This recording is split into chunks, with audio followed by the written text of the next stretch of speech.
What's going on, everybody? It's your boy, Alex G. And Malika, but everybody calls me Mal, so I'm going to go by Mal, not to be confused with Mal from the Joe Budden podcast. But Nobody was confusing that anyway. No, could have spelled the same. It's Mal, like pal, Mal. Yeah, so this is episode 1 of the A Couple of Things podcast with Mal and Alex. So this is the first episode, so we're going to just kind of do a little bit of introduction as to what we're going to be discussing on the podcast itself. And as well as get into some recent events that have been going on. So Mal, if you just want to give a little bit of a rundown. Yeah, so we're just going to talk about like the origin of our name. So what A Couple of Things podcast, like where the name came from is, you know, we're a couple. Get it? So we're a couple and we're going to talk about a couple of things. So yeah, we're going to talk about like who we are. So we met in 2014 in college as freshmen. So that was like September 2014, like the first week. We literally met like the first 2 weeks of college. And we started dating in January of that same, well, the next year, but that same school year, January 2015. And we've been together since. So like 6.5 years we've been together. And yeah, we talk about a lot of things all the time. So we're like, why not just make it a podcast? Because we have a lot of like, I think meaningful conversations that just happen behind the scenes. And like, it makes sense just to share it with people. You know? Yeah. Because we feel like we say like a lot of insightful stuff, and I'm like, wow, I wish I was recorded. Yeah, I've been told I'm the most interesting man in the world because I don't say much, but I say a lot at the same time. Yeah, that's another thing too, because people see like, especially on social media, you're really kind of like secretive. So I feel like this podcast is good because a lot of people can actually see how we are. Like you can't really get that off of Instagram stories and Twitter. Like, so people might have their preconceived notions about our relationship, don't even know how we are, what we talk about. Because you can't get that off of a 30-second Instagram story. So, yeah. So, what else I say? Oh, yeah, we're going to talk about what we're going to talk about on the podcast. So, you know, you want to say that part? Or no, you just keep going. You got the notes. Okay, so what we're going to talk about on this podcast is like pretty much everything. Because we talk about everything. So, what I have here is this music, like common debatable topics. So, like, you know, there's a lot of Twitter debates, like people talking about couples paying 50-50 or just like $200 dates. Like there's so many common debatable topics that go on social media. So we're going to get into those things. Pop culture, you know, just like anything that's on the shade room, anything that's going on in the world. Life and life advice. So, you know, we'll give like advice on things. That life. We've been through. Yeah. Fashion. As you can see, well, maybe you can't see, but we are into fashion. If you guys follow us on Instagram and stuff, you know that if you got anybody who's watching us in real life, been into fashion for my whole life, his whole life especially. He put me on to a lot, so definitely got to talk about fashion. Financial literacy. You know, we are very financial literate. We went to school for economics. I went to school for accounting. So we have a lot of knowledge about like money and how to spend your money, how to save, invest. We could give advice, you know, for our young audience, especially people of color, Black people. I feel like lots of times they don't hear financial advice from like people that look like them, and they hear it from like a lot of like, you know, older white people who will talk very professional. We're just going to be talking like how we talk, and, you know, in layman's terms. Career advice, you know, about how we got our career started and all that stuff. We could give you guys some advice. Relationship advice, obviously, because, you know, we're almost in a 7-year relationship. We've been through college together. We've been through a lot of things. So I think we could give good advice on relationships. And yeah, that's basically like the basis of what we'll talk about. But we'll talk about pretty much anything and everything. And you guys can put in like comments or whatever about what you guys want us to talk about. So yeah, it's pretty much a good rundown. So yeah, I mean, we gave the intro, so we might as well start getting into some actual topics. So what do we got for today? Yeah, I'm putting this in the middle so we can see it. But let's see. I mean, we could talk about Kanye, since that's like the most recent thing. Kanye. Yep, Kanye's album. I mean, first impressions, obviously, for people that are Kanye fans, we kind of know that everything is always a work in progress because there's always things to be made, you know, make adjustments and things like that. So nothing's ever really finished with him. So, I mean, my first impressions, obviously, you know, I'm intrigued to see how he's going to translate his gospel into this new album. I don't think that he's going to lean so much on the gospel. I think he'll lean on gospel topics, but in terms of sonically, I don't think that it's going to sound like that. But I mean, at least my first impressions, I like it a lot. I watched the listening party show thing like several times, listened to all the songs a bunch of times. I think it's a lot of really good music. Not finished, but I think that this will be a great album. Yeah. Yeah. Yeah, I feel like it's kind of, I don't know, I kind of predicted it being delayed. Like, I honestly didn't think he was going to delay it by 2 weeks, but I thought maybe like today, by Monday, Sunday, we will have it. But it made sense because, like, at the listening party, you could tell it wasn't done. That's why I hated how, like, a lot of people on Twitter were like, you know, it's all the new Kanye fans. Like, a lot of people saying, like, oh, it sounded trash. I'm like, I could tell that it wasn't done. And people could judge and say why would he post it if it was done, or why would he have the listening party if it wasn't done? But that's just how Kanye is. Like, this is who he is. And the listening party gave you enough to go on, I think, where you could visualize what it would sound like finished. And now you have kind of a sneak peek of it. So I still like it for what he did. I thought it was cool. I liked how he just walked around and posed. Like, it wasn't like him singing in the song. So you're listening. People were saying, why was he standing around? He's supposed to sing the songs? Like, I don't get it. It's a listening party. You're listening to the album. Yeah, it's not a concert. Like, it's just so many people who don't know stuff. This be annoying me. So, especially because I'm an OG Kanye fan. I've been a fan since 2004. Cap. Since I can remember. No. What do you mean Cap? Why are you talking? What do you mean Cap? Don't play with me. I've been listening to Kanye before I even moved to this freaking state. And I moved in 2006. My dad had graduation in the car. You know, we used to drive. I used to be out the window when Touch the Sky would be playing. I used to look out the window, be like, "Oh my God, hopefully I don't die in a car accident because the song is playing." Yeah, I think it sounds good. I think that there's gonna be a lot of anticipation, and there's a lot of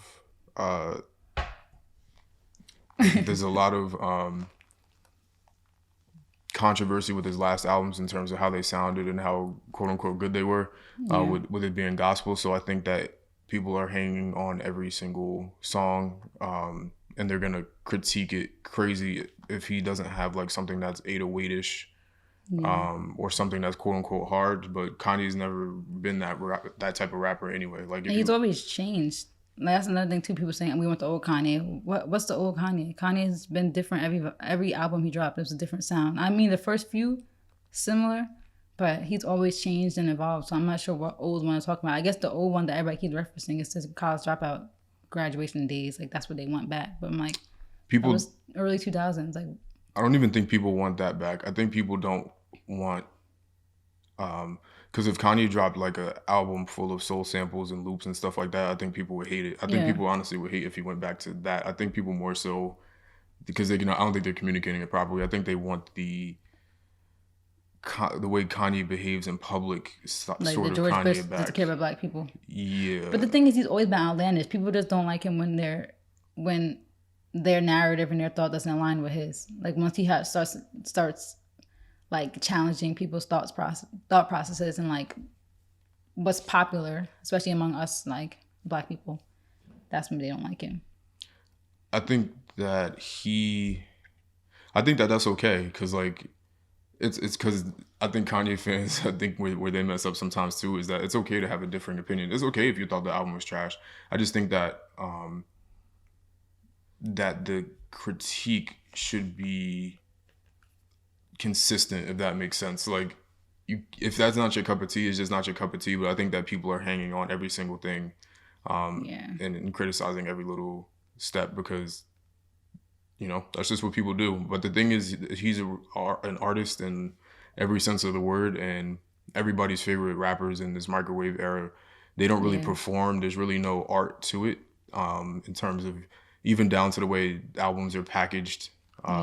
Or the way things are released. Like, people just drop their songs on streaming, and that's like I feel like albums like used to have like a story, like the intro, the outro, everything would just run smoothly. The interludes, now it's just like they just throw songs together. Yeah. So, but that's why people like Jay, Kanye, Cole, Kendrick, obviously all those Eminem, all those styles of rappers, they end up lasting longer than everybody because they make good music and they put effort into being an artist. Like, some people, they just want to get money, and that's fine. Yeah, it's fine. Just don't expect to be a legend. But it's when people start to expect that from others.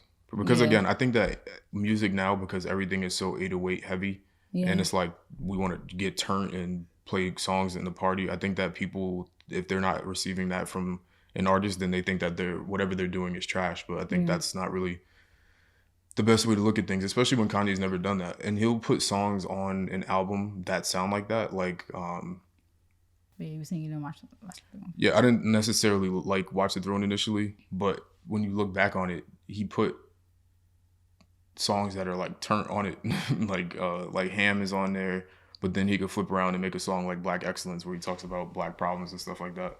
Yeah. So I think that this album is gonna be like that. And I feel like how like a lot of people say Kanye's ahead of his time. That's the reason why lots of times people don't really like music until they go back and listen to it. Like I feel like Yeezus people are gonna like years from now. Like I don't know, I do feel like he is ahead of his time in some ways. Yeah. So like even though like you just have a Watch Throne, like you didn't really like it at first, but then you listen back and you're like, oh, this was actually lit. Like I feel like that's like a lot of his music. Even like when we just listened to Ye the other day, like I was like, this was like a good album. Like it was, I think it was just a filler album, but I don't know why people like hate on it as much as they do. But I just think it's because the time period, everybody hated Kanye around that time, so they just hated the music, and it didn't get as much press because everybody was just anti Kanye back in 2018. Yeah, I still didn't like it. I liked it. The reason why I liked it is because I feel like it just like when I listened to the music, it just made me feel like I was in his head. Like I kind of could feel like the mental health like decline. Like I could just feel like not even a decline, but like the struggle that he was going with, like the Thought About Killing You song. Like I just felt like I don't know, like especially how it was just repetitive in the beginning. Like it just seemed like it kind of made me feel like I was like in his head and like I was kind of like going through like what that's like living with that that disease. And it was just very like expressive. I feel like he was just telling how he felt during that time. Like how he said like in the song Yikes, he's like hospital band, cost 100 bands. Like he was just talking about like how he was in and out of the hospital and all that stuff going on, like how people switched up. Like I thought we went like how he said like I thought we went way back, like about all his friends not really being there for him when he was going through that time. So but then I think musically the reason why I don't like it is because I think that because I think evolving is important, but I hate when he tries to sound like today's music, and I think that a lot of that style of music, like because like 808s and Heartbreak, for example, I think was an artistic way of expressing his pain of his mother dying and his relationships failing and stuff like that. But the way it was made musically was way better, like more artistic than Ye. Like I just don't like the 808 drops and stuff like that were in Ye versus the use of 808s and Heartbreak, and it was more music to me. I mean, but you do have to say like 808s and Heartbreaks came out like early 2010s, like early 2008. Yeah, I was about to say 2008. Yeah, so like that's what 12 years, 13 years ago. Like the sound changes.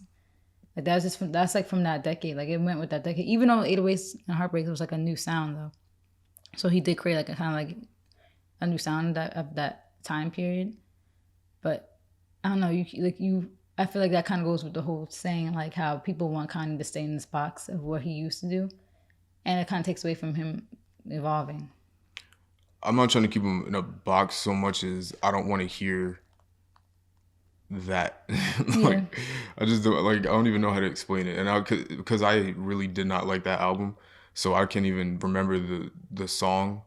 But I think it's I think about whatever the name of that is. Killing You. Is that the one with the beat drop randomly? Like I hate that. I thought about Killing You, and then it goes into an 808 drop sounding like today's music. I just didn't. I know what you mean, but yeah, I know what you mean. But I think you kind of have to like you don't have to. You really make don't. Today's music, but it is cool to kind of like make songs with today's sound because he might like it. Like you see, he always works with new artists every year he works with a new artist, and like he puts new people on. So I feel like he admires the new generation always, and he admires like the new sound, and like he feeds off that too. Which I like if you listen to the album, how he put Roddy, Don Toliver, all these different people on the album, Baby Keem,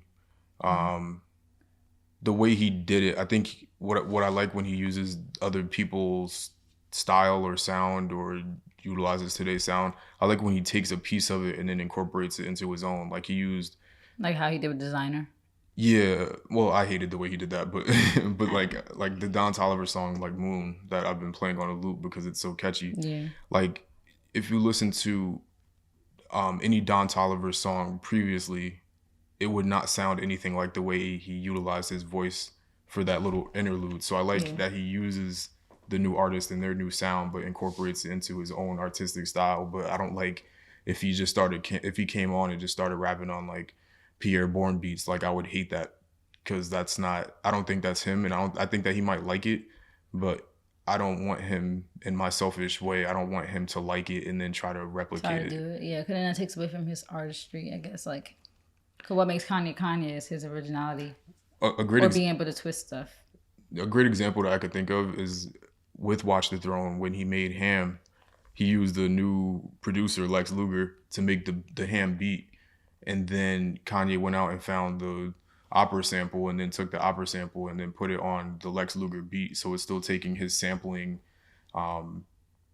style that he's made so popular, and then also using a new producer's style of drums and stuff like that, and then putting them together. So it's like taking a piece from somewhere current because Lex Luger was everywhere back then, making BMF beat and all that kind of stuff. And then Kanye incorporating his own sound made it what it was. And that song is still amazing to this day to me. I listen to it all the time. So I like that. I don't really like the trying to sound like if you Trying to sound like if you try to do people. like the Playboy Cardi baby voice, I might have lost my mind. if you- I probably would have. Yeah. So that's just my opinion. But I love what we've heard so far. And apparently there's 2 different albums. So I don't even know what to think about that. maybe he'll do a deluxe. Nah, he's never done a deluxe. Yeah, that's true. I don't think. I don't think so either, right? No, Not that I can think I've of. never seen a Kanye deluxe. Yeah. Maybe he'll do it this time if he has that many songs. But we all know how Kanye is. He'll Yeah, have some good songs and just throw them out. yeah. Never will see the light of day. But Yeah. Overall, we got to talk about the music first and foremost. But then now we could get into the rest of the show, I guess. Yeah. Would you? I just wrote really random stuff down. Like I was gonna talk about like how people were like freaking out about Kim being there, which I feel like was kind of like at first I was kind of like shocked. I was like, oh wow, Kim was there, but then I really thought about it. I'm like, wait, it's really not that shocking. Like that's the mother of his 4 kids. Like even if I feel like all the beef he had with her in the beginning, maybe it kind of like subdued a little bit. Is that the right word? Mm-hmm. Like I feel like that's always how it is. Like in the beginning of breakups and divorces, people always hate each other, and then they kind of come to agreements and stuff. But it's always you just like venting and like him ignoring her calls or like changing his number or whatever. I think that's just him being mad. But like that's the mother of your kids. Like why would she not be there to support you? Like or have her kids watch? You know, she brought the kids to watch. Like Kanye probably wanted them there. I think that usually I think that it's because what we've seen with public breakups and meltdowns with celebrity divorces and stuff like that is usually it's so messy. Like we see Dr. Dre's situation currently. Yeah, I have that on the list. Yeah, we'll get to that. I think that people usually see that it's so messy that they expect that to happen everywhere, but sometimes this happens where people that get divorced that could be friends or things ended amicably. Because if you're an adult and you're able to have that conversation, like, yo, we're fighting all the time, and or things just not working out, we're not seeing eye to eye. Sometimes you can get a divorce and still be cool, and things could still end amicably. Yeah, so, and that was like the point I was like wanted to make. It's like I hate like how people project their own stuff. Like I get you seeing stuff, but lots of times people project their situations or like stuff they see with their parents or grandparents. They project that onto others, and I don't like to have people do that with a lot of things. People just do that in general relationships. Like stuff doesn't work out for them, and all of a sudden every man is this, every man is that, every woman is this, every woman is that, and it's like I hate how people do that with Kim specifically because like a lot of people just don't like him, so they like I don't know. Like it's like they want beef. It's like they want Kanye and Kim to hate each other, and they want baby mama drama and all that stuff. It's like sometimes that's not how it is. Like people are mature. Not every relationship is gonna be how your relationship ended. Like sometimes people are mature and like they could put their kids first. Because I know a lot of people I guess have situations where there's a lot of baby mama stuff and the baby mom trying to keep the kids away from the baby dad. Like a lot of people are used to that like chaos, and it's like that's. A lot of people don't like to live chaotic lives. Like a lot of people actually want to be sane. And the only reason I'm not mad at it is because we just see it so much. Like not even because I said celebrities before, but even just in regular divorces and stuff like that, it gets crazy. Yeah. Like I've seen crazy stuff. So I mean, like the woman ends up getting all the guys' money and stuff. And again, we're gonna talk about the Dre situation, but Yeah. I think it's just such a common thing. So when people are able to be mature and have like a just And a regular accept stuff. divorce or breakup, and I Yeah. think people just aren't used to that. Yeah. And I guess I guess they're not. I just feel like people were like way too shocked about it though. Like everybody in the comments like, oh my God, I'm so like, that's good for her. Blah, blah. But a lot of people weren't. Like on the Shade Room, a lot of people were like, they have 4 kids together. Like this should be normal. Yeah, that's how it should be. And I think, But I get it. A lot of people aren't like that, especially women. Like women are very like vindictive and petty when it comes to that stuff, which is crazy. Like, just put the kids first. Like, I don't get the whole trying to hide the kids and like punishing the baby dad because of your relationship. Like, let him see his kids, please. also see that with just relationships in general, like where it's like a common thing, and I can't tell whether it's a meme or not, but whenever people are like, oh, my ex this, my ex that, like I think that every negative experience doesn't have to be like the end of the world. Like if you just didn't end, if you ended a relationship with somebody, that first of all, it doesn't mean it's a waste. In my opinion, I don't think that it means it's a waste. Yeah, And it's not. that also doesn't mean that you need to hate that person just because things didn't work out. Like, I disagree with the idea that if you don't get married, like if you're in a relationship and you don't end up getting married, for me, I don't think that that's a waste of time personally, and I don't think that Yeah. you should hate the person. I have like a different mindset on that now. Before I used to be like, everybody should be dating to marry. But a lot of people don't go into dating wanting, like, not that they don't want to get married, but they don't go into that thinking that far ahead, because that's not really what you should be thinking. You really should just be thinking about, okay, first step, getting to know the person. Second step, how will we work together? How will we pay bills together? Like, do one step at a time. Like I saw a tweet about that. Like you should kind of date in the moment. So I kind of don't even agree with the whole date to marry thing anymore. I feel you should date to date. Yeah. If date turns into marriage, then it turns into marriage. Yeah, dating is literally to try to figure out if you want to pursue something further with the person. So Yeah. so if you figured out that that's not the case, that doesn't to me mean it's a failure. I think in a lot of ways this is a success, because if you just kept going and then you end up getting married, you guys are gonna end up hating each other. Yeah. That's the failure. Yeah, and that's what a lot of people do. Like, no offense, but I do feel like a lot of people rush into marriage. And it's like, 'cause I saw some girl on TikTok the other day. She said that she's been with her boyfriend for 8 years, and everybody in the comments was like, 8 years, you should leave him. Like, what are you wasting time? And the girl was like, no, like, we're still getting to know each other. Like, people say like, even 8 years, she feels like it's not enough. It's not wasn't long enough for her to know him, and she did was actually on her terms. She told the boyfriend that she doesn't want him to propose yet. But she said she feels like 8 years, even that wasn't enough for them to know each other just yet. Because a lot of people do like jump into it so quickly. And I'm like, they'll be like, oh, when you know. But I don't agree with that. Because there's still stuff I'm learning about you. We've been together almost 7 years, and I'm still learning stuff about you. Because we met when we were 17, like 18 years old. We've evolved and grew. And there's still stuff we're learning about each other and about each other's families and stuff. Like, unless you're just that open, I guess. But even I feel like, I don't know, you still don't know people that quick. But Yeah, and that to that point, really, it's one of the things. It's like, do whatever works for you. yeah, do whatever works for your relationship. But I do feel like a lot of people will pressure you to rush to it for this image and stuff. But their stuff is not together at all behind the scenes. Like, you rushed to get married, but you hate each other. Like, you just did it for the image and for social media. Yeah. Not actually even friends. Like, you don't even like each other. Like, so yeah, I do feel like, yeah, whatever works for your relationship works for your relationship. That should be like the end all be all. But Yeah, I don't think it was really news that she was there or anybody. It shouldn't have been news. Honestly, it should have been It like, really okay, shouldn't. Kim's there. Like, you don't say. Yeah, like Yeah, I don't really it care. shouldn't have been a whole Shade Room post. That You know, should me, be- I'm there for the music, so I don't really care about Yeah. celebrities' relationships or what they got going on, to be honest with you. But what else do we Yeah, I have? Is there also anything have- additional? I mean, I just had like him living in the stadium. How that's like interesting. hold up. Before we get to that, I wanted to say, aside from the music itself, the visuals obviously kind of. I don't know if I want to give them all that credit, but I would say to a large extent, kind of made the visual experience of concerts, like, took it to the next level with stage design and things like that. From like early on, the Glow in the Dark tour, I think he definitely was a big inspiration for a lot of people. Yeah, so I think that him doing the most with his designs, and then for this listening party, I mean, obviously it wasn't a tour or concert. I think he might have put a little bit more, not more, but a little bit of different effort into the stage design and stuff. But I really liked it. I think I that bet he keeps people on his toes because people probably was like, "Oh, he's about to do something like extravagant." He just had a light yeah, and then walking around. yeah, well, And on posing. on all white sheets with the all red, and even that in itself is genius because you visually all you see is just this red dot walking around the white, and it's just all the attention's on him. He was wearing unreleased things from his Gap collection and was wearing- sneakers and whatever those He was things wearing a were. wig cap. That definitely was a wig cap, a stocking cap. Definitely was a You stocking know, cap. that's the same things I'd be wearing. That was definitely. So I thought the visuals were beautiful. He did a lot by doing nothing.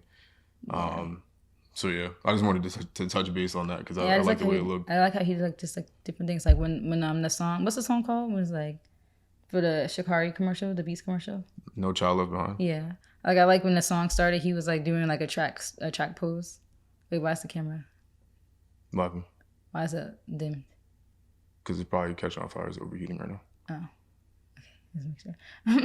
But yeah, I like how he did the pose like he was starting on the track, the starting pose. Yeah. I used to run track, so I don't know the official terminology for that. Yeah, one of the Hands around the track. one of the screenshots from the show is my background now because motivation. But yeah, You know, I hate too. People will all like, it's always a conspiracy theorists. They're like, oh, this looks like a ritual. Like people just always want to hate, and it's just so weird. Like everybody always wants to sound like they're so fake deep. A ritual, and then people are like, how is it a ritual? He was literally singing about God the whole time, and then they were like, who's God? Because they were saying that he was singing to his God, whatever his God may be, which might be whoever they're doing their ritual to him. Like, you guys think way too deep into stuff, and it's actually really sick and scary. Like, I'm not saying that the evil stuff doesn't go on in the entertainment industry and stuff like that, but I feel like a lot of the stuff people think too deep into it. It's just supposed to be a meaning. Like when people say the Illuminati doesn't really mean you're selling your soul. Selling your soul doesn't mean like you're literally like doing a ritual and cutting your arm and dripping blood into a cup or something. Selling your soul is literally supposed to be like an interpretation. Like selling your soul, you're doing things you wouldn't do for money. Like you might be, like Ruby Rose, for example. She says how like she acts a lot more sexual than she really is. Like people get surprised when they meet her because she's really quiet and shy. So her doing that and being very like sexual, that's selling your soul because she's doing that for money and clout. Not people are actually doing rituals. Like people take that whole selling the soul thing too deep. Like I get evil stuff happens in the industry all the time and a lot of weird stuff be going on. But I don't think people are literally doing rituals to some higher power. Like I think the interesting thing about the whole Illuminati thing is that it's really people really only attribute blood sacrifices and all these other things to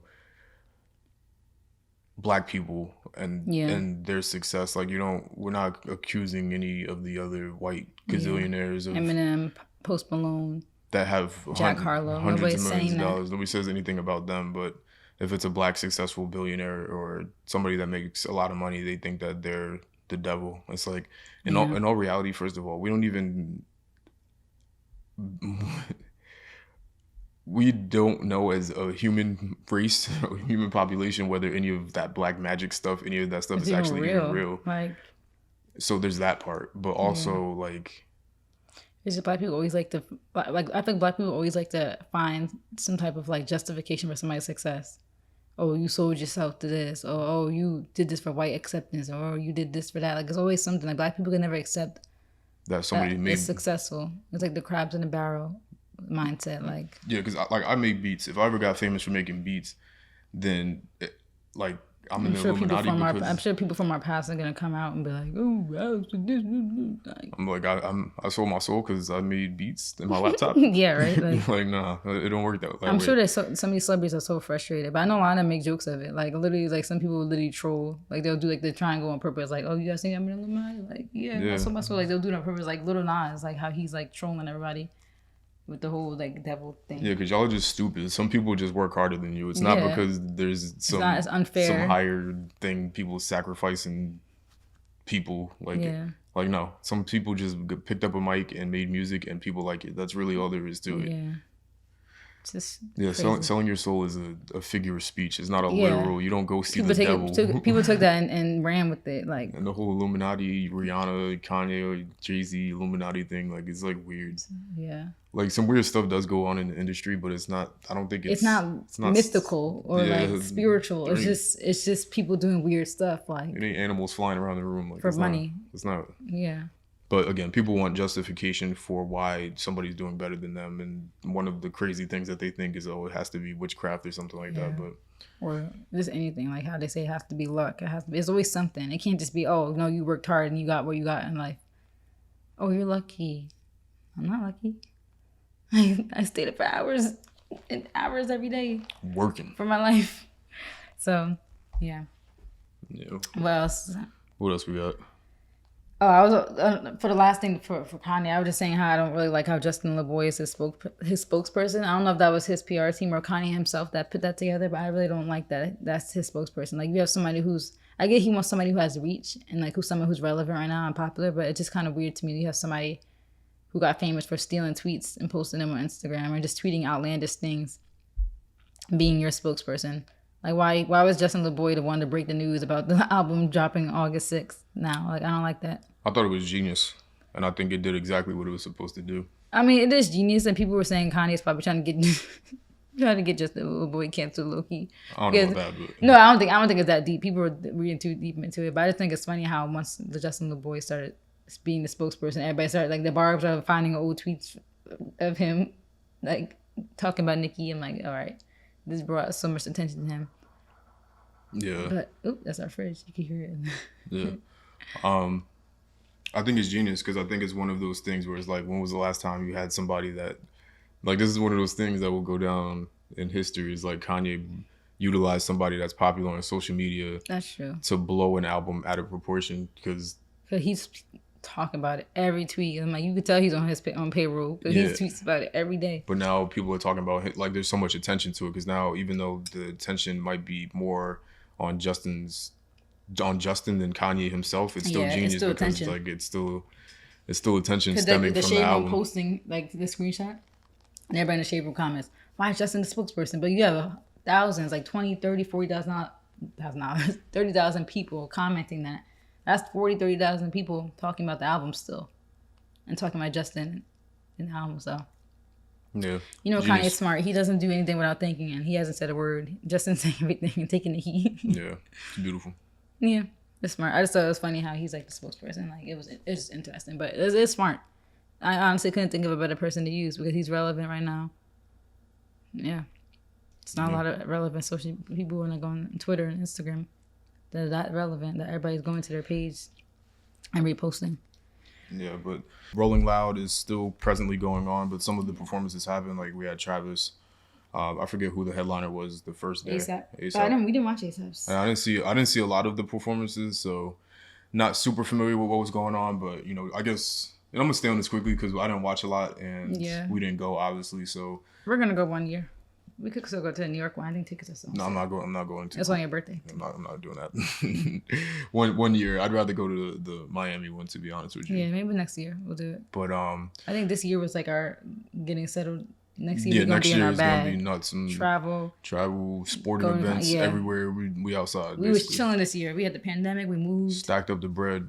Watch. But yeah, so I mean, just based off of what we saw, I think the Travis performance was great. He performed a lot of songs. Set design was crazy. So yeah, we seen Travis in person. Yeah. So we know, like, he's just good with performing. He previewed some new music, so I mean, it sounded great. It sounded like he was in a bag of like Days and Rodeo at the same time. Stuff. It sounded good. Tough to tell because of his performance where he's screaming a lot, so you can't really it's hear difficult. But it sounded good.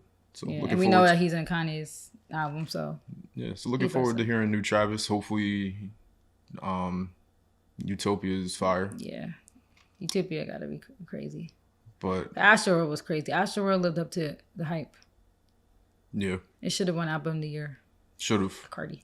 Let me not trash people on here. So we're not doing. No. I just don't think Cardi deserved it, but No, her album was better. it wasn't a bad album. I think Travis was better. It's like every song went like number one. Yeah, but that's just because she got hype. That doesn't necessarily mean it's a good song. Not the songs were good.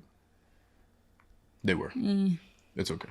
Maybe I'm Because biased. like I said, when you listen to Astroworld, There was some throwaway songs. We said this. We said that it could have been consolidated into like a shorter album. 7-song album. Well, it was an experience. I think it was more so like a movie more than anything. But yeah, I mean, I'm sure he was the runner up. like I'm sure he was the runner up for that. like if you take songs like I think NC-17 with 21, I like that song a lot. I think that song is super hard. But in terms of like album of the year discussions, it's like that song. Every song got to be a hit on album of the year. Unfortunately, it's just that I think it was a bad year because every song that was on Cardi's album was like bangers. But yeah, I would have liked to have seen him win it. But yeah, his new stuff. I'm excited. I feel like I don't know. I wonder when Utopia is gonna come out because remember we were saying earlier like how every year he dropped an album since he's been out except 2017. Like he's dropped the album in 2013, 2014. Did he drop 2015? Or was that Rodeo? It was, I believe. Yeah, 2016 was Birds. 2017 he didn't drop. 2017, 2018 was Astroworld. Yeah, something like that. So he's really dropped the album every year. So I think, will he drop one this year? No. Nah, yeah. 'Cause I feel like now he's getting into his like legend status. Like not even legend, but just he's established in the music business mogul rapper type. Like he's up there, like you said earlier. Like he's up there. Like he's getting up there with Kanye and stuff. So I think it's gonna take him longer to push out these albums now. Cause first of all, he doesn't need to. He doesn't need the money. He's not pressed for the money. Second of all, I think he's just more gonna want to push out like really artistic stuff that takes his time. Yeah, and I think because of the business aspect of it, it makes more sense to put it out next year when everybody's fully outside, hopefully, because we don't know what's going on And with Travis COVID. is a tour person. Yeah, we don't know what's going on with COVID, but assuming that, it goes back to some sort of normalcy, everybody's going to be outside and then and I he's think, smart. If he's smart, he's gonna wait till next year. Yeah, because that's why Kendrick didn't drop it either, so. And Drake probably. Yeah, so. They need that tour. Touring is obviously really big for these artists. That's not the money. only way you get paid. I don't think a lot of people know that. Yeah, you don't get paid like you get like a billion streams. That doesn't equate to a lot of money. Yeah.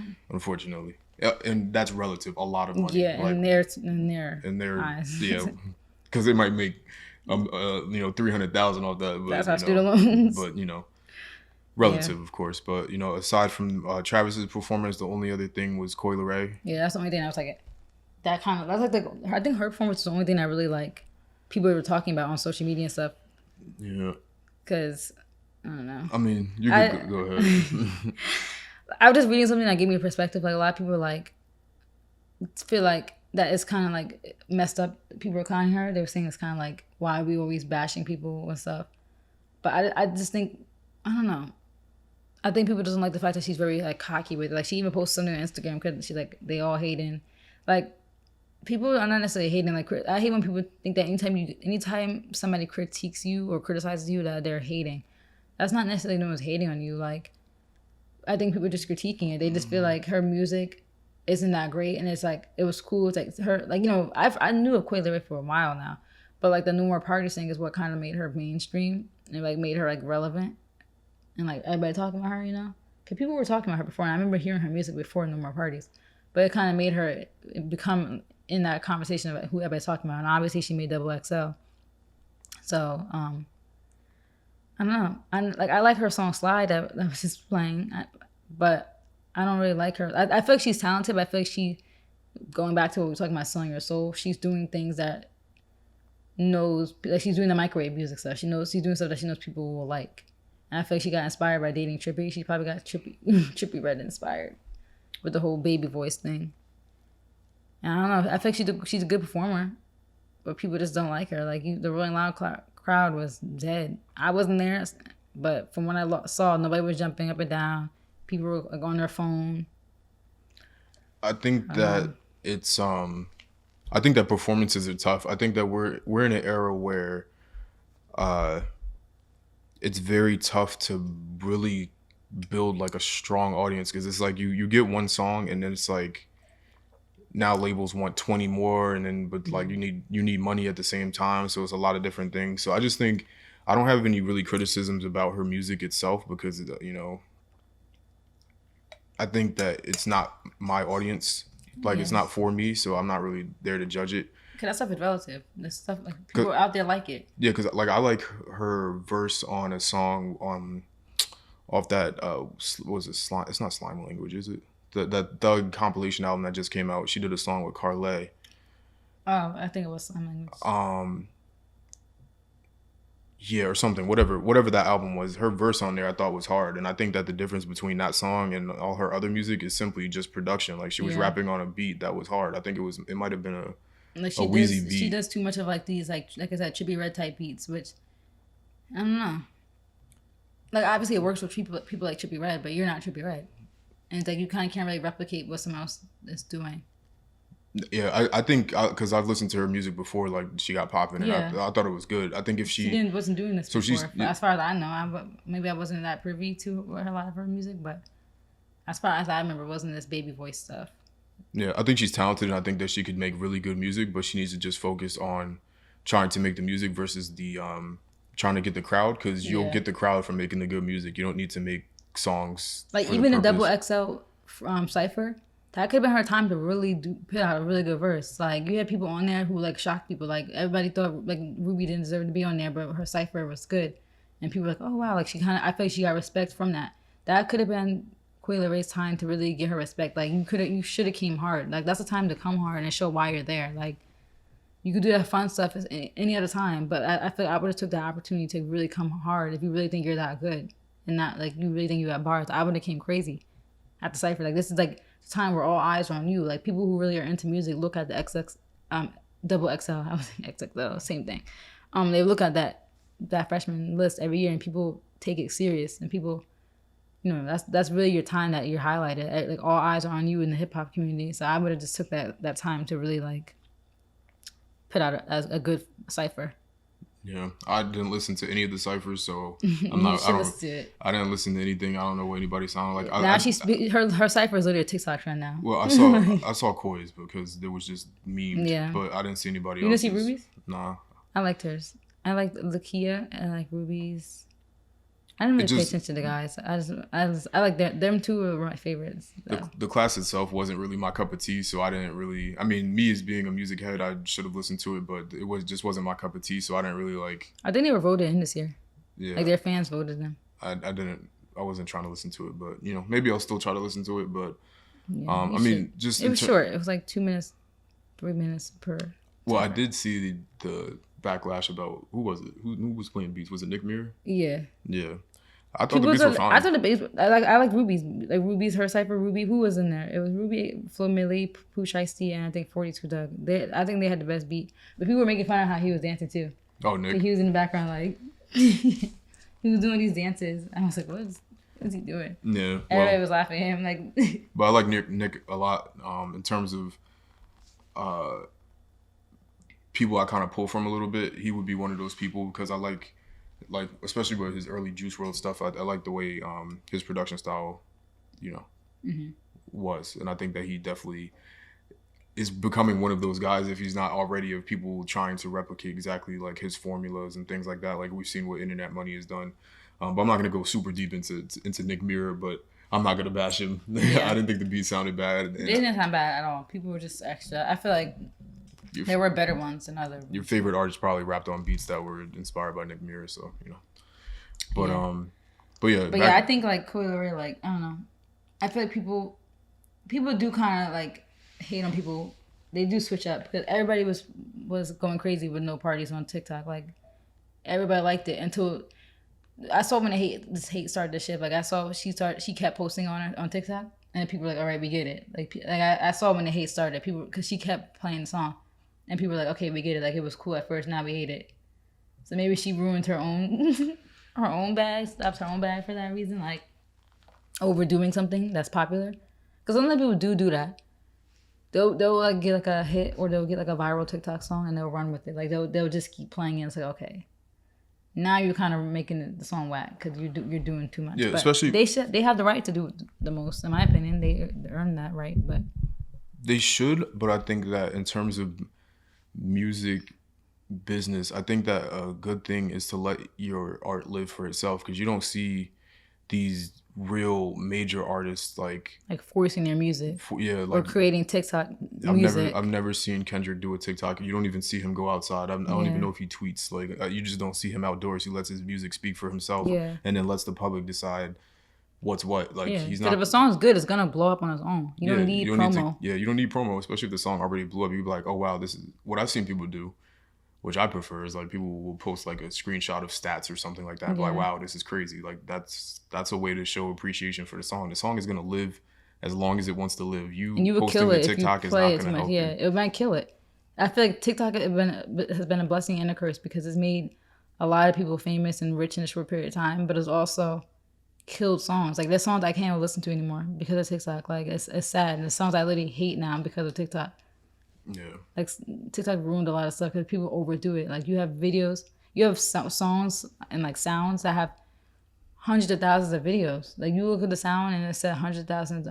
Some songs have a million videos. It's like, why would you even want to listen to a song like that? If every time you're scrolling on your For You page, it's a Savage challenge. Like I don't want to listen to Savage ever again.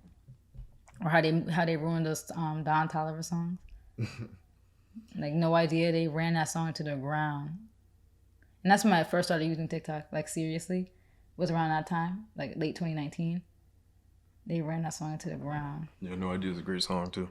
Yeah, it's a good song. They ruined it. But yeah, so Koi, she should just get in. I think she really just needs to lock in with a couple really good producers that can help shape her music. And she could do both. Do the baby voice stuff, but also put out some bars. Like Let's remove the baby voice from existence. Let's get rid of that. We don't need that in music. Yeah. Oh, water bottle. Throwing water. These headphones are crazy. Yeah, but yeah. I mean, you could do this next topic because I really wasn't gonna get into This is it. just brief. I was just going to talk about the Flo Milli and Travis post. I just feel like Kylie's fans kind of like overdid it. I didn't think anything of it when I saw it. Like, I don't know if you guys know what we're talking about, but basically Flo Milli posted like a picture of her and Travis. I'm assuming that might have been her first time meeting him. Because, they both performed the same day yesterday at Rolling Loud. So she felt like a good opportunity to meet him if that's when they first met. So yeah, that might have been like when they first met. So, they took a picture at Rolling Loud and all Kylie's fans DM'd Flo Milli because like her caption was like Barbie and Ken vibes for like the picture that she took with Travis. And I mean, the caption was kind of like, if you're saying Barbie and Ken were in a relationship. So it kind of is weird to say Barbie and Ken vibes. Like I really don't get what her intention was, I guess. Like, I don't think she thought about that deep. She had pink hair. Maybe she was just thinking like Barbie vibes, Barbie and Ken. But I don't know. It was a little weird. I don't know. Maybe because like how Travis said like the action figures, like how that was like his thing. I don't think she thought that deep. So I don't know. I'm not gonna try to defend her, but I don't think she meant it in like a relationship way. And Kylie fans were all in her DMs like calling her all types of names. Like they were kind of going too far, but saying like you could never, and like Travis is like is taken, whatever. But I just wanted to briefly talk about it. I just thought it was kind of like, I don't know. It was a little weird. The caption was a little weird, but I don't think the fans needed to be doing all that. She's not trying to take him. But who knows? Maybe she likes him. Maybe she likes him. She shoot her shot. But I don't know. I don't think it was that serious. Yeah, go talk about it. Nah, I got no comment about that. I mean, it's what it is. Yeah. Because we don't know. All these headlines you assume was going on. Yeah, that's the funny thing. Travis and Kylie are back together. Nobody knows anything. We be acting like we know. Everybody should just shut up. Yeah, like these people swear they know these people's lives about the little things they put out.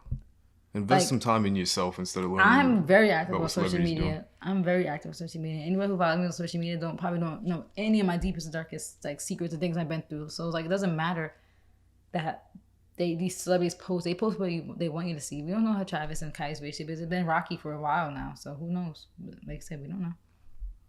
But yeah. Yeah.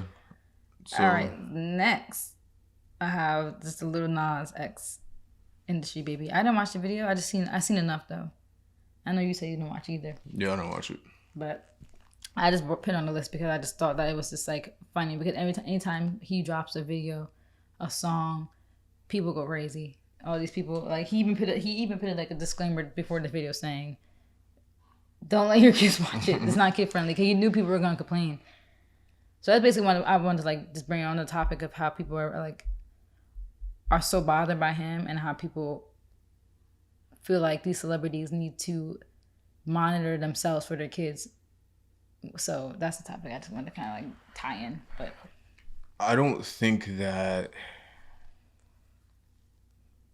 it's your job to parent. Like, yeah, it's what it is. Like, that's it. That's honestly, I think, where that's the conversation really starts and ends. And also, part of parenting, like I said, is like your kids are gonna do whatever they want. Like, you Yeah. can lead a horse to water, but they're gonna do whatever they want. Like my whole thing is don't have kids if you're not ready to accept that too. Like you can't try to be so controlling and have fear of what your kids are gonna do. They're gonna do whatever they want to do at the end of the day. Like if you feel like you did your best as a parent to guide them and teach them all the right things to do, then that should be that.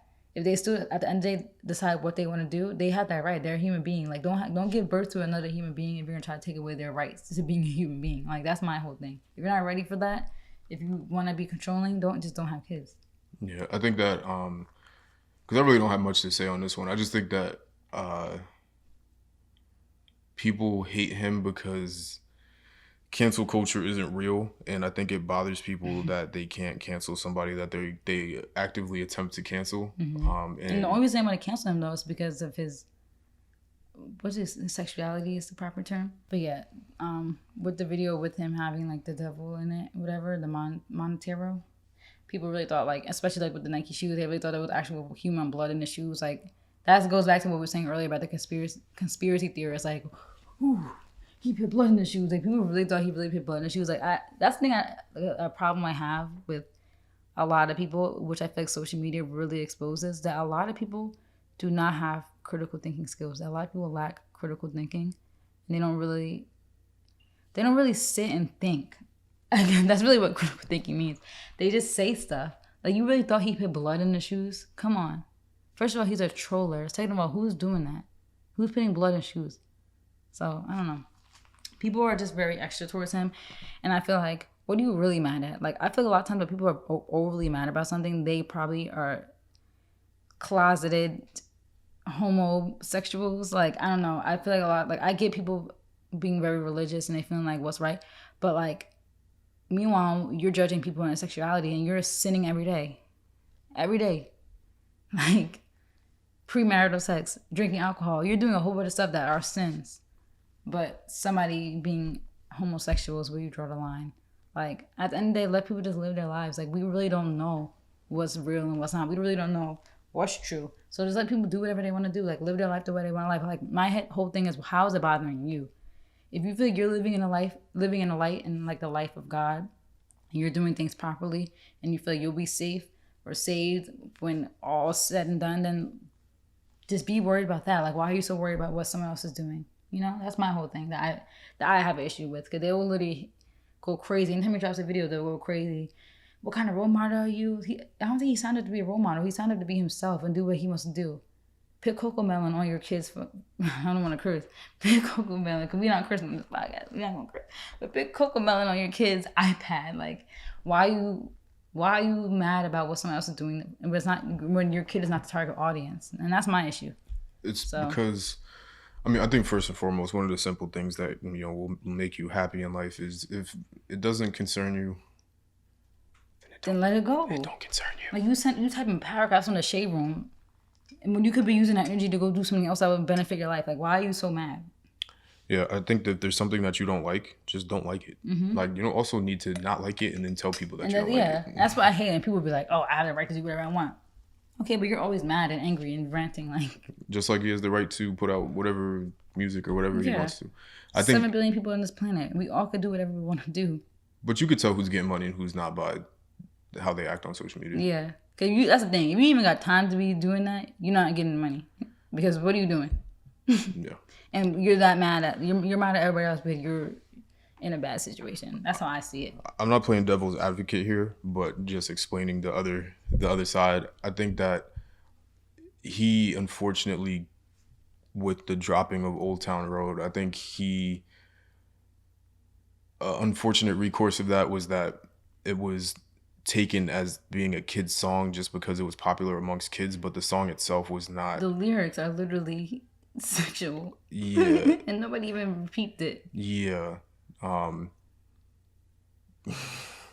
Like, let's break down the lyrics. Let's not break down. We're not doing a lyric breakdown of Lil Nas X songs, but like Old Town Road became a popular kid song, so their perception was that Lil Nas X was just going to be a kid that makes kids bop music, which is not the case. So people being upset about that is like, because everybody loved him. Funny. Everybody loved him during that. Yeah, they all were the rooted support. for him, and then he came out as gay, and that's when everything went downhill. And he only got more popular. Yeah, he did. He's like literally gonna be up there. I honestly thought he was gonna be a one-hit wonder. Like I'm happy for him. He's killing it right now. I love his songs are good. I don't personally listen to him. That's not my genre of music, but I think his song's good. The Industry Baby song was good. It was catchy. He could have got 808s. He didn't got 808s. I'm like, no, I haven't listened to it, but I definitely. You heard the preview probably of it though. Nah, I didn't even hear the preview because I was going to record a reaction to it of me listening to or watching the video. Oh, but you don't want to watch. But then I saw the thumbnail, and I'm not homophobic or anything like that, but that's just kind of a wild thing too. Yeah, it's just not my. It's not. I felt like it wasn't targeted towards me because I don't know what he was trying to get across. I thought that I wouldn't be the audience, so I didn't want to react to it. And then I think he was because the whole thing takes place in men in prison. So I think he was just trolling off the fact that Nike was suing him for the shoes. Gotcha. Yeah. So and him being in prison. Gotcha. I think he was just like going with that. Well, the song's good though. I don't listen to the song in full, but I like the beat and I like the. I'll watch it. I just didn't think that I was the target audience, so I didn't want to give opinions on something that wasn't for me because I hate doing that. Yeah, and Jack Harlow was in it too. His verse was good. Yeah, because like I'm not in that community, so I didn't want to. I mean, I feel you don't even have to be in that community to still enjoy the music and the video for what it is. I mean, I get it because it's like, I don't know. Yeah. I get it though. Yeah, I'll still watch it though. Like I honestly, I have no issue with that. I think that. You just felt like you said we were wrong. I just wasn't the target audience. I'm not gonna listen to certain artists if I'm not the target audience. Yeah. And I would feel bad about judging something that wasn't for me in the first place. But True. But I'll listen to it.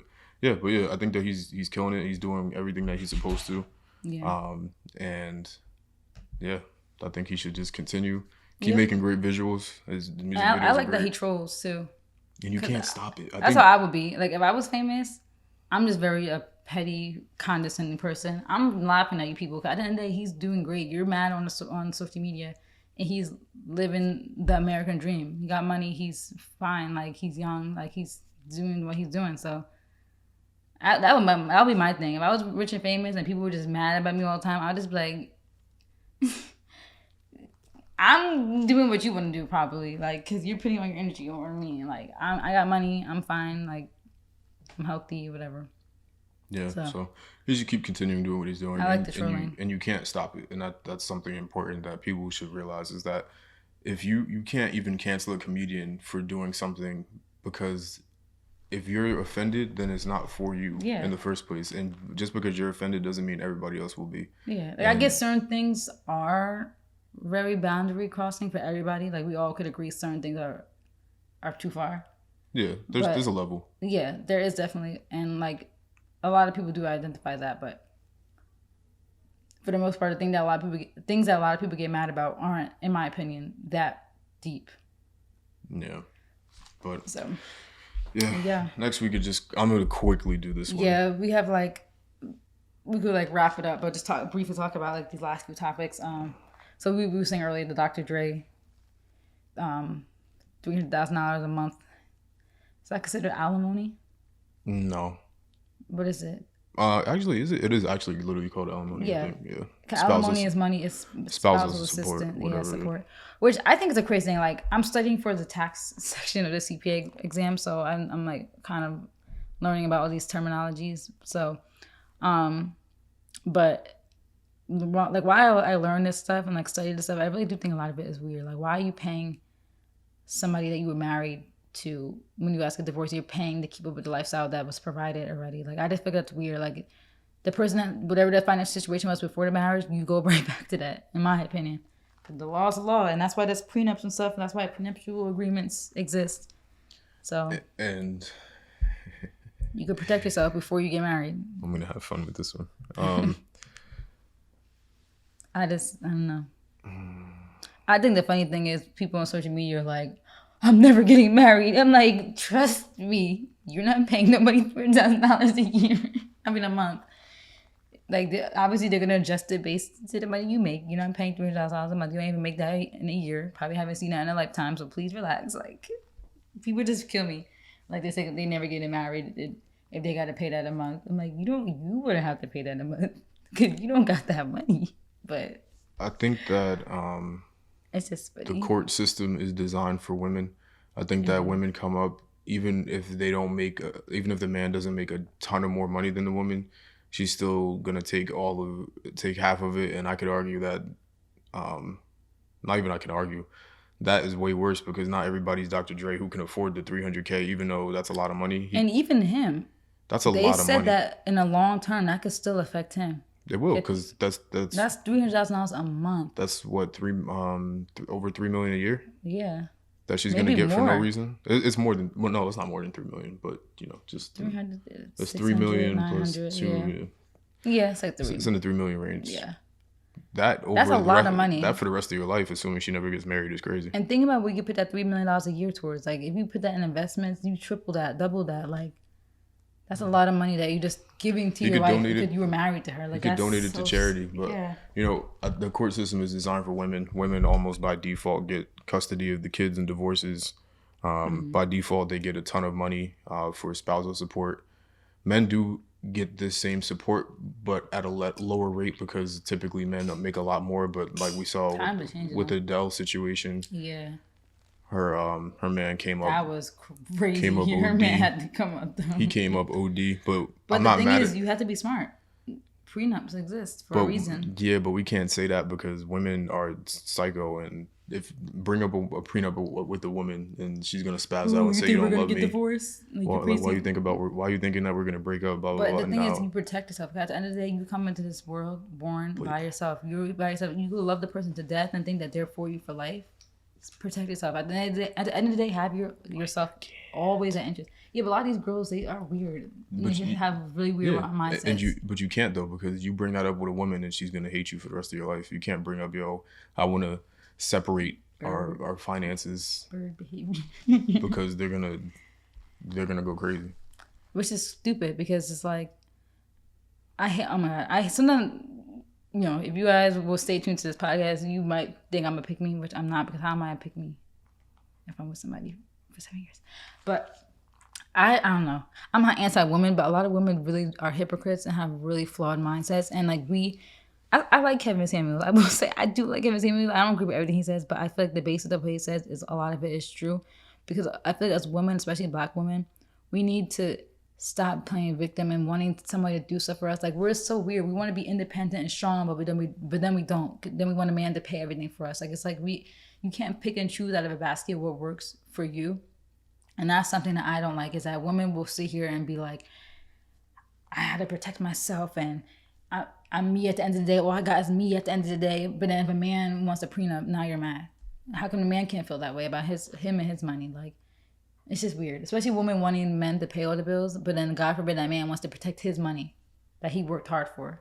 And he's doing everything for you. He's paying all your bills and everything. Now he wants to protect his money, and now it's, you don't love me. This man made Beats headphones, and now he has to pay $3 million a year to somebody for no reason while she's getting ran through by everybody. That is sick. I'll be sick. But like I said, he's at fault too. You should have signed the prenup. I don't care if she's mad. If a woman's that mad about you wanting to protect your money, then don't marry her in the first place. That's how I see it. She should have accepted the fact that he wants to protect his money. But a lot of these women are targeting these men as a come up. So yeah, I think that women should also protect their money. I don't think it just goes one way. I think everybody should protect themselves, because marriage is a business. That's why you sign a contract. That's why you have to go get it. That's why it's deeper than the title. It's deeper than I want to be your wife and I want to be your husband. It's literally a contract. Like, it's literally you signing paperwork. Yeah. It's not just cute. Oh, you're my wife. You're my husband. No. And we could tie that back in, the whole rushing into that. It's a lot of people aren't ready for that. That's a lot of stuff we have to think about and talk about. And to divorce is hard too. I heard, like, it takes sometimes months. Mm-hmm. A lot of money, a lot of paperwork involved. Like, you have to, it's like litigation. It's literally litigation. And people think it's sweet. And they just want to get married because it's cute. Yeah. So, I mean, in closing, it's nuts. I mean, we can see so much evidence of the court system being designed for the come up of women, and in a way that's so vastly insane that it's not even, it's honestly nuts. I can't believe that there hasn't been any changes. Like, I mean, eventually there'll probably be something, but it's just like, which is crazy because the wealth cap is changing slightly though. Like a lot of women, I think this year they said more women make more money than men. Like the stats say, like I think women make more money than men. I think. Don't check me on, or don't hold me to that, but I think I saw that somewhere. Yeah, it's crazy.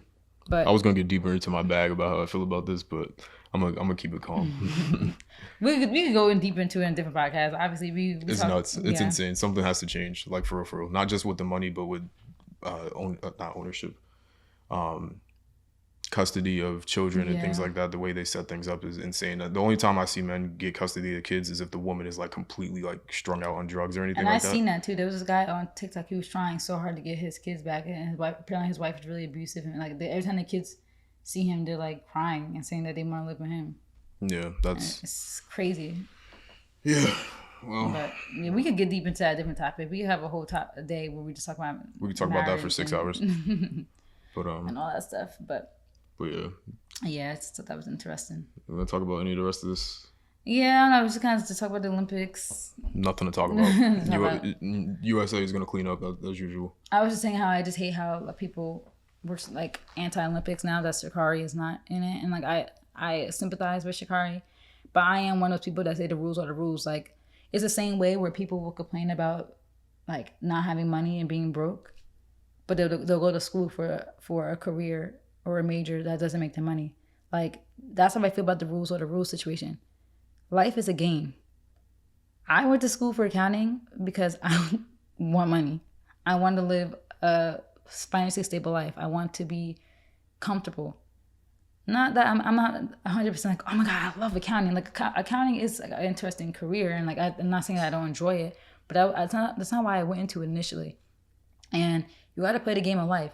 You can't go into school majoring into something that it's not going to make you a lot of money and then complain about that fact after, because it's like it's a game. You might not agree with the rules. You might not agree with, oh, maybe in this career I should be getting paid more.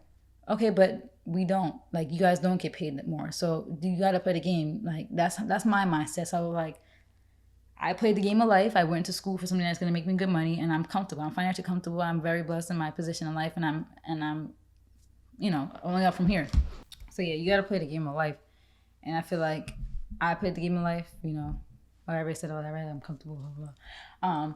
So yeah, like I'm like, I played the game of life, and I'm at where I'm at because of that. And I feel like with Sha'Carri, you got to play the game. Like I sympathize with her losing her mother, and I sympathize with her feeling stressed about learning that information from the reporter.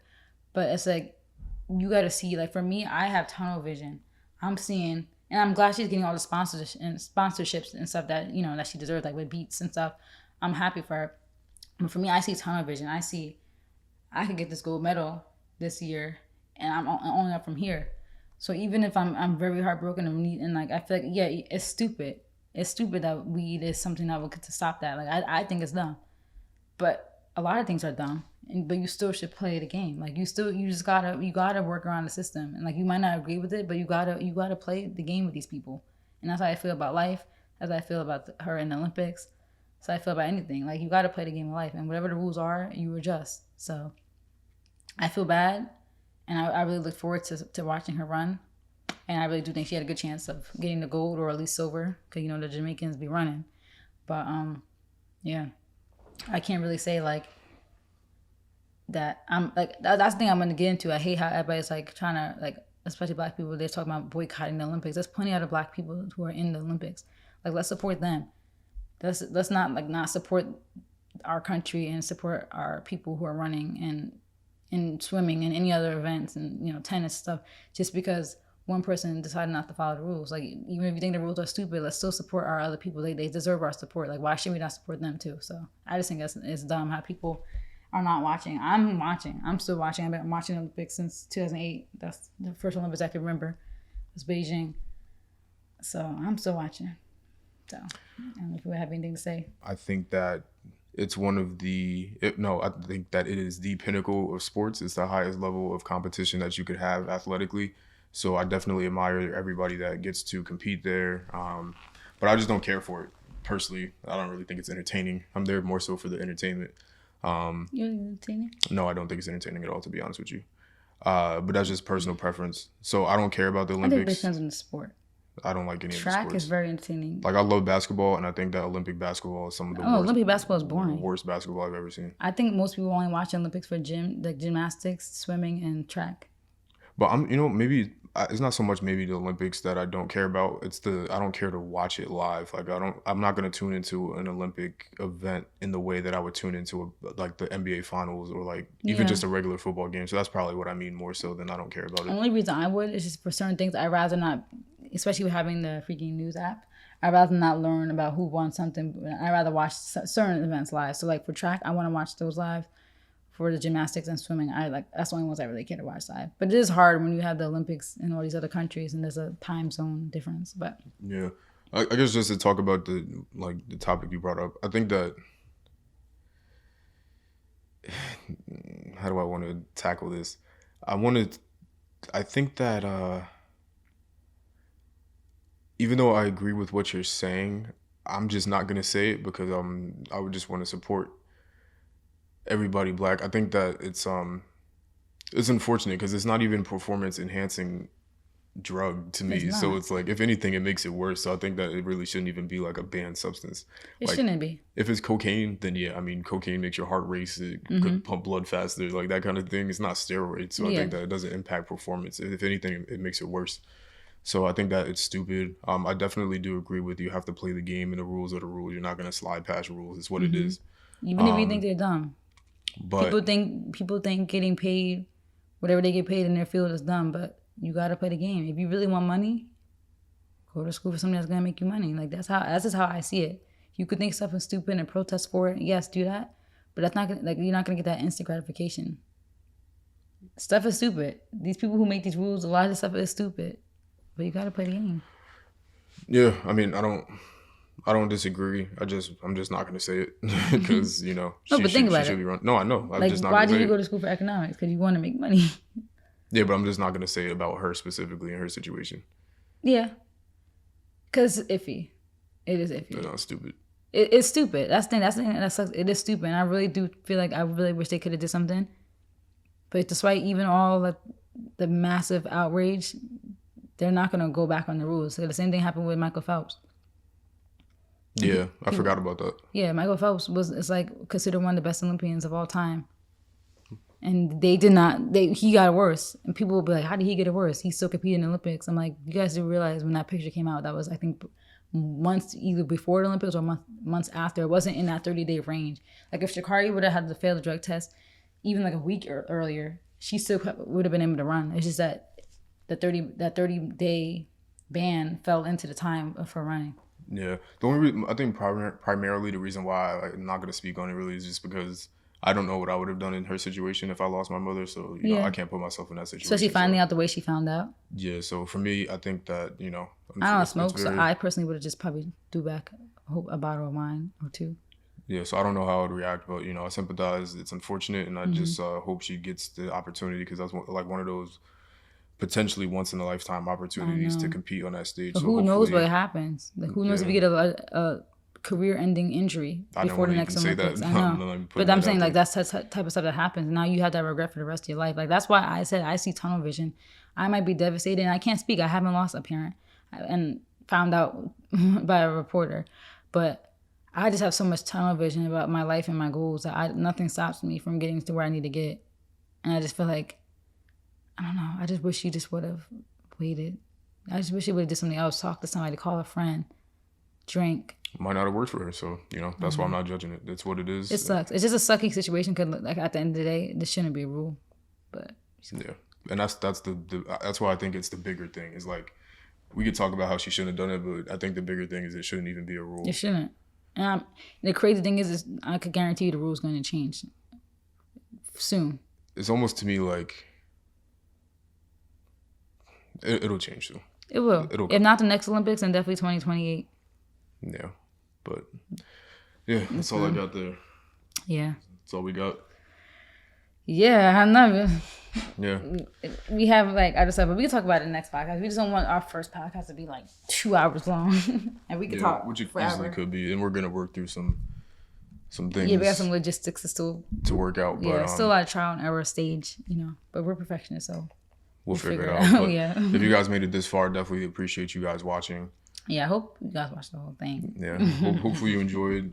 If there's anything you guys would like for us to discuss, we'll definitely review comments and things like that. So definitely make sure you show your support so we keep this thing going.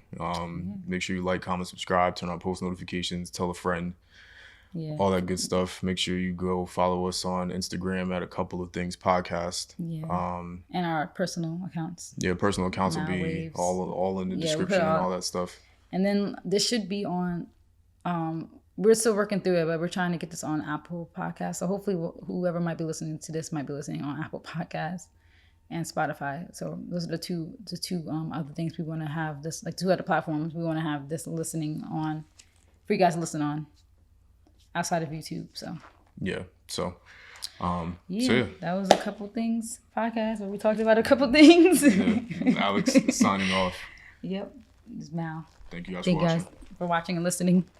We out. Yeah, I should keep that.